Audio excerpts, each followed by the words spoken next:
Apa takwa itu? Takwa itu anugerah Allah, anugerah Tuhan ada pada diri setiap manusia. Itulah disebut dengan alam insan. Fungsi utamanya adalah taat. Oleh sebab itu, apakah seseorang itu taat atau maksiat, itu diinformasikan oleh takwanya. Kamu tahu dirimu itu takwa dan maksiat.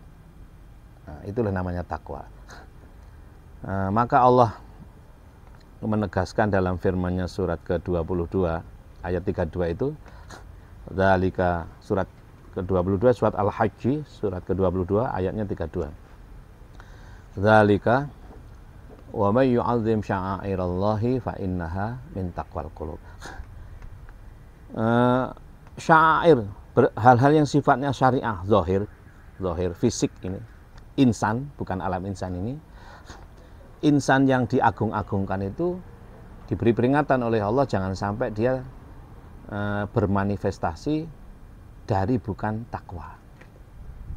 Dia harus bermanifestasi atau merupakan ekspresi ketakwaan yang ada dalam dadamu.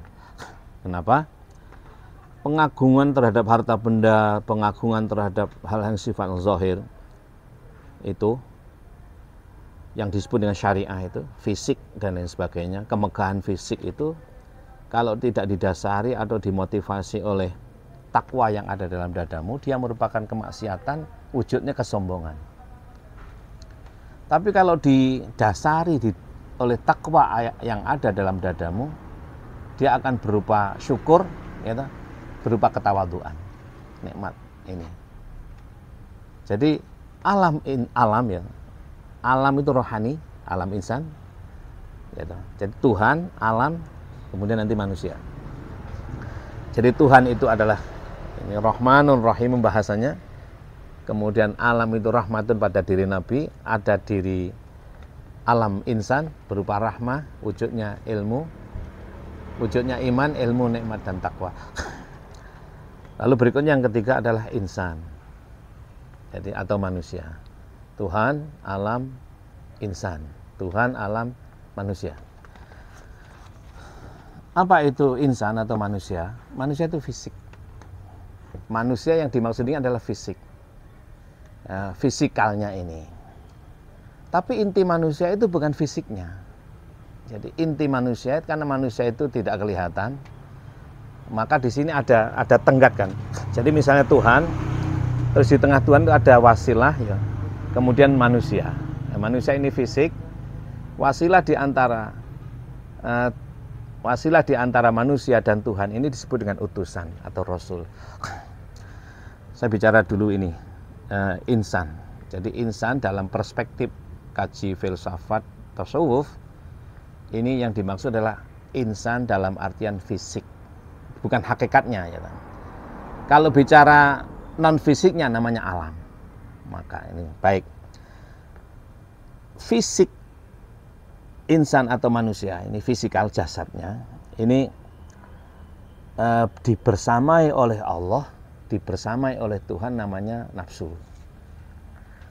Apa fungsinya nafsu itu? Nafsu itu wujudnya kan nafas ya, hanya sebagai tanda kehidupan fisik adanya nafas. Maka kalau nafasnya tidak ada, nafsunya tidak ada, fisiknya mati, keinginannya tidak ada. Maka keinginan fisik ini seiring dengan keinginan nafas dan adanya nafsu. Keinginan nafsu, adanya nafas maksud saya. Jadi eksistensi fisik manusia ini identik dengan adanya nafas dengan keinginan nafsunya. Artinya apa? Selama nafas itu masih ada, berarti fisik masih hidup.